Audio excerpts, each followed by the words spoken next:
You ask Tiger to solve. This deals with linear equations with one unknown. The final result is h equals -35/32. Let's solve it step by step.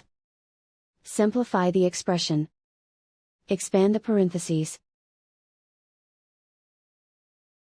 Multiply the coefficients.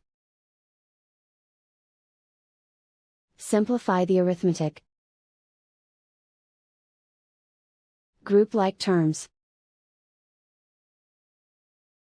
Simplify the arithmetic. Group all constants on the right side of the equation.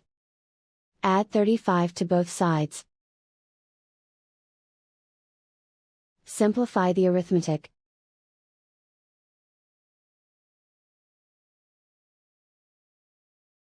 Isolate the h.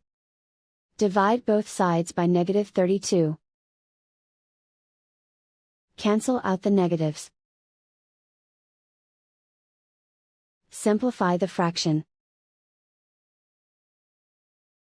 Move the negative sign from the denominator to the numerator. And so the final result is h equals -35/32.